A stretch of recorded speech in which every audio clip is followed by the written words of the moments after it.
Okay, if I have to record this one more time, I'm gonna scream. OBS kept messing up. We're gonna try again. This is a tutorial on how to make this. How to make this, into looking at a planet from the ground as opposed to seeing it in the sky. So, I am at photopea.com, okay? I'm just gonna start a new file. It's gonna be a new project.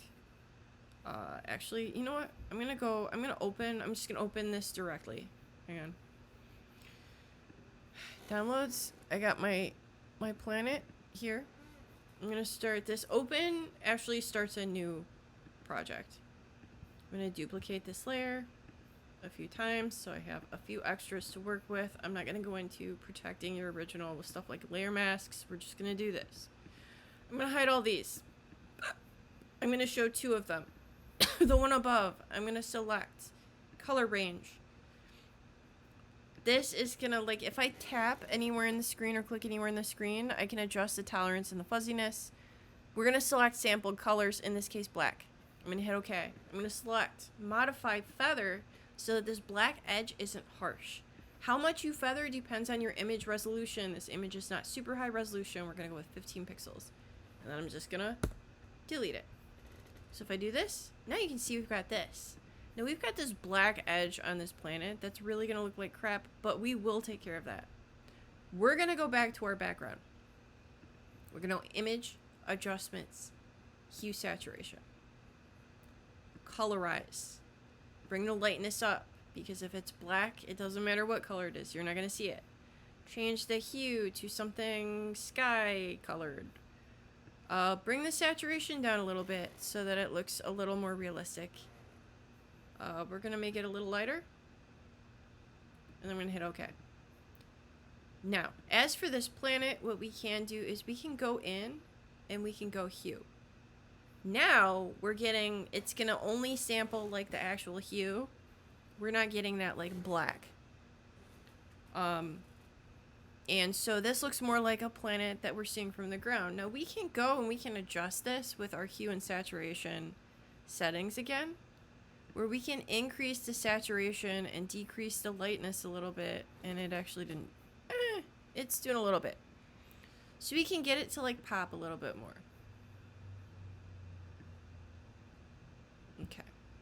So you can see it's popping a little bit more. Now, a sky is very rarely, if never, just a flat color. We're going to create a new layer below the planet layer and above the background layer. This is my gradient tool. I've already made this gradient, but if I double click on the gradient, I can edit it. And if I double click on the color tabs, I can edit those. So you can see we've got stuff like this going on. So what I'm going to do is I'm going to use this gradient. I'm going to draw. I can just draw diagonally like this. And we've got something like this now. Now I can go and I can lower the opacity. And we've got something that looks more like a real sky.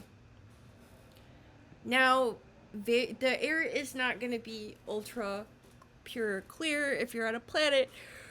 There are going to be particles in the air. So what you can do is go to Google, you could do a search, air particle effect images, and then we don't need the like full thing, right? I can just like take a screenshot of this. Sorry, Adobe.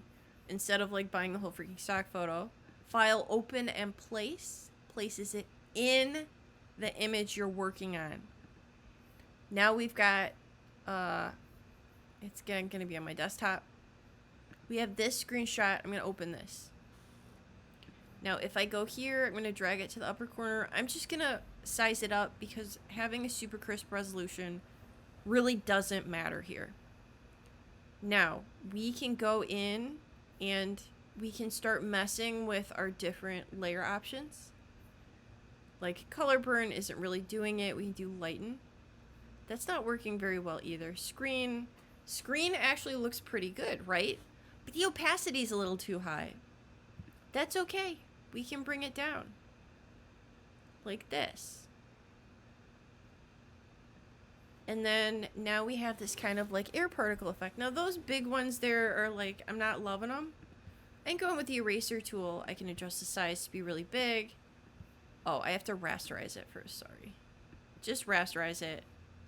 Now, it's easier if this is fuzzy. It's not going to have that harsh line, right? So you just do that.